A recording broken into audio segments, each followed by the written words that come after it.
The period of time between 1975 and 1979 in American history was a time of frustration and lack of patriotism in the United States.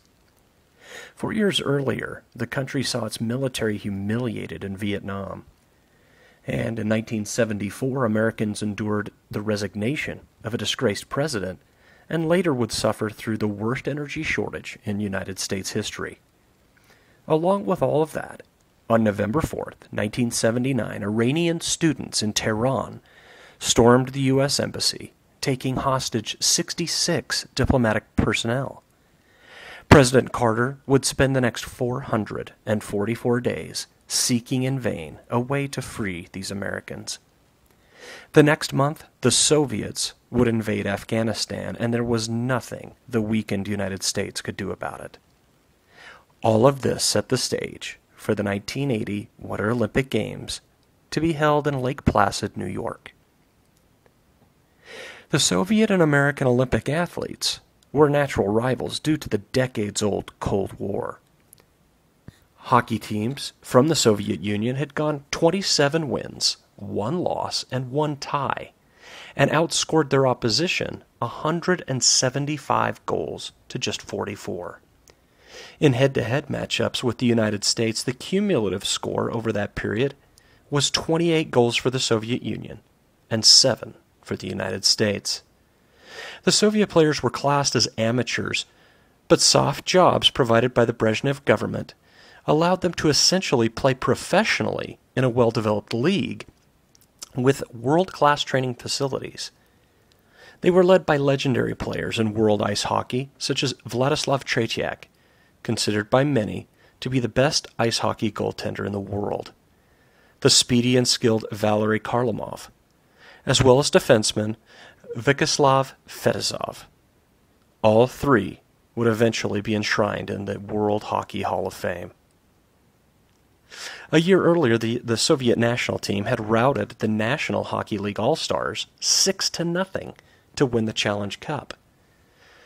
The U.S. team, made up of young college hockey players who had never played together as a team before, they would play dozens of exhibition matches to get ready for the Olympics. And the last exhibition game the United States would play before the Olympics was against the Soviet Union in Madison Square Garden on February 9th, 1980.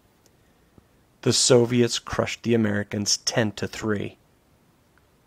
A writer from the Washington Post stated that, quote, "For the United States or any other team to defeat the Soviets in this Olympics, it would take the ice melting or a miracle of biblical proportions." The United States played well in group play and entered the medal round slotted to play the Soviets in the semifinal, setting the stage for what would be the most memorable moment in sports history. It would elevate national pride and help pave the way for a new attitude in the United States. Did a hockey game decide the Cold War? You decide. The excitement, the tension building, the Olympic Center filling to capacity. The face value of a top ticket for tonight's game, $67.20. Outside, they're exchanging hands at 3 times the face value. Hello again, everybody. I'm Al Michaels along with Ken Dryden. It should be a great night. I'm sure there are a lot of people in this building who do not know the difference between a blue line and a clothesline. It's irrelevant. It doesn't matter because what we have at hand, the rarest of sporting events. An event that needs no build-up, no superfluous adjectives. In a political or nationalistic sense, I'm sure this game is being viewed with varying perspectives, but manifestly, it is a hockey game. The United States and the Soviet Union on a sheet of ice in Lake Placid, New York. Ken, some of your thoughts before the game. Well, Al, for the U.S. team, it's really discovery time. It's one thing to be young and promising, and it's quite another to be good. And in the next 2.5 hours, the U.S. team players will go through perhaps the most difficult and demanding yet exhilarating time of their lives. They will be playing against a very good team, a team that's better than they are. And after that time, after it's all over, this team will find out an awful lot about themselves. They'll simply find out how good they are. Taking it away for the U.S. Pavlich up ahead to Schneider. Shot goes in for Schneider.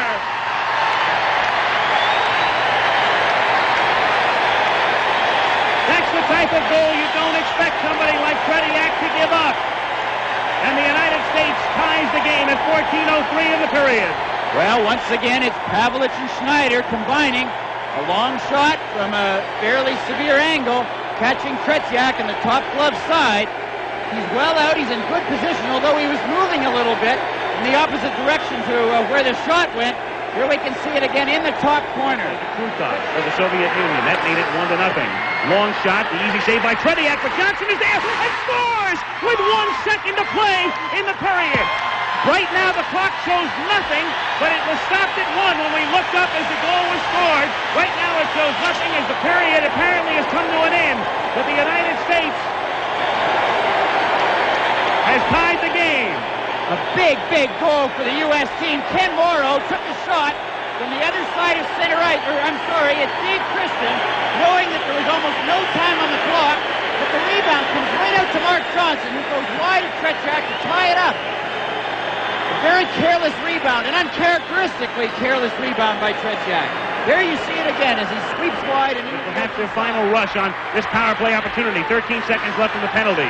Big shot again, followed by Johnson. They score!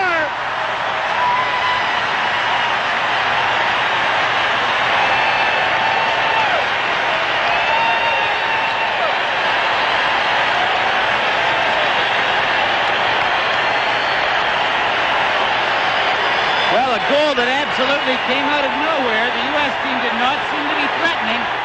The puck went to Starikov, the Soviet defenseman who should have had very good control of it, but he lost it. Here's Silk. Now watch the puck go to Starikov. He's in good shape with it, but he loses it right onto Johnson's stick and in the net. Here we see it again. Silk upended, but getting the puck to Starikov, the rebound to Johnson and in. Schneider, Buzz, long slap shot, saved by Mushkin. The U.S. team is depending a little bit too much now on Jim Craig. He's making too many good saves. Eruzione scores! Mike Eruzione!